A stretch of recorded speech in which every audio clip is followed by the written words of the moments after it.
नाज़रीन बुलेटिन में अवांखे भली का चवंदा। बुलेटिन की शुरुआत में अहम ख़बर अवां सां शेयर कंदासीं। कराची में दीपक खां अलहदगी इख्तियार करण बाद सुनीता पुलिस खिलाफ़ मुक़ाबले केस खां बि पासीरी थी वई आहे। अहम मामलो आहे जंहिं हवाले सां ख़बर अवांखे ॾींदासीं। सिंध हाई कोर्ट में डॉक्टर दीपक के मुआवज़े ऐं इलाज लाइ दाख़िल दरख़्वास्त ते ॿुधणी थी आहे। डॉक्टर दीपक कुमार की अॻूणी घरवारी ऐं दरख़्वास्त गुज़ार सुनीता राठौड़ अदालत में पेश न थी आहे।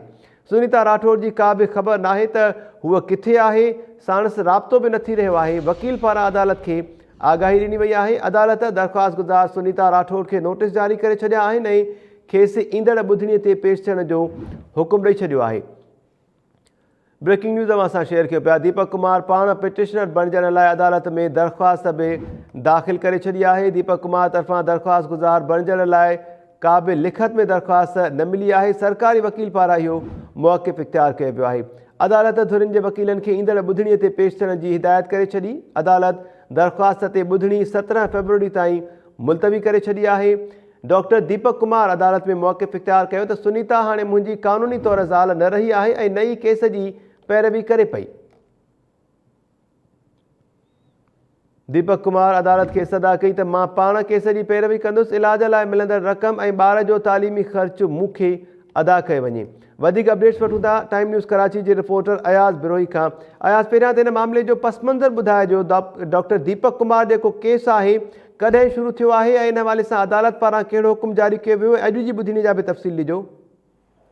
जी मेहताब, बिल्कुल हैदराबाद में जो जाली पुलिस मुकाबले में डॉक्टर दीपक के जख्मी थी पियो हुयो। जंहिं बाद मुसलसल उनकी वणी हुई सुनीता राठौर उन जिदोजहद कई हुई ऐं आख़िर में सिंध हाई कोर्ट सां उन राब्तो कयो हुयो ऐं जंहिंखां पोइ उन दरख़्वास्त में मौक़िफ़ इख्तियार कयो हुयो त जेको कंपनसेशन आहे, मुआवज़ो आहे, वो ॾिनो वञे ऐं दीपक जो वो इलाज सरकारी खर्च ते करायो वञे। उन खां पोइ अदालत हुकुम ॾिनो हुयो, जंहिंखां पोइ उन में पुलिस ऐं जेका ही फैमिली आहे दीपक कुमार ऐं सुनीता सां उन्हनि जी जेका आहे मामला तय थी विया हुया ऐं उन्हनि सो मुआवज़ो बि अदा करे छॾियो हुयो ऐं सिंध हुकूमत सो दीपक कुमार खे हिकिड़ो फ्लैट ॾिनो ऐं उनजी जेका वणी आहे सुनीता राठौर उनखे हिकिड़ो सरकारी नौकरी ॾिनी वई हुई जेका हिन वक़्तु बि उनजी जारी आहे। उन खां पोइ सुनीता राठौर सो दीपक सां पंहिंजूं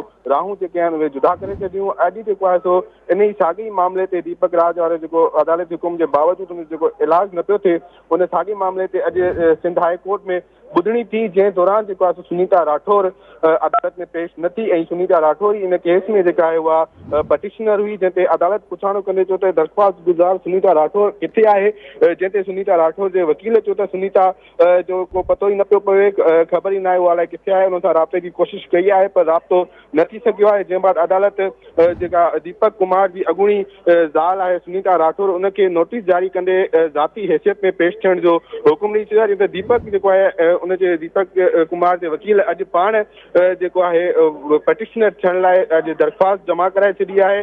दीपक उन में मौक़िफ़ इख्तियार कयो आहे त मां पाण इन में दरख़्वास्त गुज़ार थियणु चाहियां थो। मुंहिंजूं जेके राहूं आहिनि उहे सुनीता खां अलॻि थी वियूं आहिनि, इन करे मुआवज़े जा पैसा आहिनि या जेका सरकारी नौकरी आहे या इलाज वारो मामलो आहे, हिन में हर शइ जेका आहे उहा मूंखे अदा कई वञे। इलाज लाइ बि जेका दरख़्वास्त हलंदड़ आहे हिन में मां पाण पेश थियणु चाहियां थो। जंहिं बाद अॼु अदालत इहा ॿुधणी आहे उहा मुलतवी करे छॾी आहे। जी अयाज़, तव्हां टेलीफोन लाइन ते ई रहो। हिकु वधीक भी अहम मामलो आहे उन बाबति भी नाज़रीन सां ख़बर शेयर कंदासीं। नाज़रीन, सिंध हाई कोर्ट में अॻूणे SSP